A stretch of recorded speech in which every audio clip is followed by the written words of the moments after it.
Tesha has shown more expression, more smiles and laughs, now than she ever had growing up. Around you, she finally seems more like a child. For that, I thank you. He patted my other shoulder.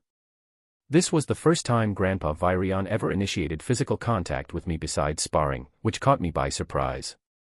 The carriage came to a gentle halt before the driver opened our carriage door to inform us of our arrival. "Hey Tess, we're here," I whispered, gently nudging her. "MMM." She eventually stirred awake and we get out of the carriage, arriving at what could only be considered a dainty hut. "Hey, you old witch. Come out." Grandpa Virion suddenly yelled while knocking on the door. Suddenly the door flew open to reveal a hunched elderly lady with gray hair that seemed like it was struck by lightning and wrinkled eyes that were strangely a mixture of multiple colors, all blending together. Dressed in a simple brown robe, she peered down at me with a studying eye. "Took you long enough to get here," she scowled. "Ha ha ha. Arthur. Let me introduce you to Rhynia Darkasson. She's a very special deviant amongst us elves," Grandpa Virion announces. "It's good seeing you again, Virion. Charming as always, little Tesha," she smiled, patting Tessa's head. Looking at me, she stuck out her hand. "We finally meet young Arthur. I am Rhynia. A diviner." Chapter 14, What's to Come. Grandpa Virion, Tesha, Rhynia, and I were currently all situated around a circular table with a jar of water in the middle. Elder Rhynia. You said that you were a diviner, correct? I'm a little lost as to what it is you can do. Gramps said that I'd be able to find out if my parents are okay by seeing you. I asked, staring curiously at the jar of water. Kakeek. Gramps, huh? Virion, you've really let yourself go if you're letting youngsters like him call you that, she snickered. Bah. He's an exception. If any other brat dares to call me something like Gramps, I'll have them hung upside down and beaten with a cactus, he grinned back, looking at me. How painfully descriptive. Glaring at me, she barked, "Brat. You don't even know where your parents are but you want to travel all over Sapin, find them and then come back to train. You'd be already dead by the time you make yourself back here." I looked at Grandpa Virion. Did he tell her? Almost as if he knew what I was thinking, he chuckled. I didn't tell Rhynia any of this. There isn't much you can hide from her, but usually she doesn't bother looking into a person. What made you so nosy, Rhynia? Gramps said, directing a worried gaze towards the elderly lady. You and I both know he's special. So special, in fact, that there are parts of his life that even I can't see. Arthur, whatever the beast that passed its will onto you is, it's not an ordinary beast. Limiting it to an SS class wouldn't give it justice. She pondered for a bit before continuing. Enough about that, though. Arthur, you're here to see your parents, so that's what I'll help you do. Close your eyes for a moment and picture your parents. Focus on their appearance and their mana signature. I'll take care of the rest. I closed my eyes and imagined the last scene I had of them both together, my father badly wounded and my mother healing him. Okay, you can open your eyes now. I looked at her to see the color of her eyes swirling. The water was floating out of the jar and was swirling around, forming a spiraling disc. Suddenly, I see my parents in the water. The chair I was sitting on is flipped back as I bolted up, leaning as close to the table. I saw my mother and father together, sitting around a dining table. It didn't seem to be our home in Ashbur. My mother's face was a bit paler and was currently saying something to my father. I could see she's lost a bit of weight but otherwise looked pretty healthy. Her stomach. It's pretty evident now that she was pregnant by the fairly noticeable bulge on her belly. My father looked the same. He's wearing some kind of uniform now though and was sporting a beard. I could feel hot tears running uncontrollably down my face at this point, as I didn't dare peeling my eyes off of the image of my parents. They're alive. They're doing okay. They're fine. Thank you, Elder Rhynia. Thank you truly for showing me this, I managed a sniffled stammer. She looked a little uncomfortable at my sincerity and just waved it off. Ahem. Let me see where they are now. The image zoomed out and I could see the outside of where they're living. Just as I had suspected, it was definitely not our home in Ashbur. Zooming out even more, I could see the layout of the city that they're staying in. It seems like they've made their home in Xyrus.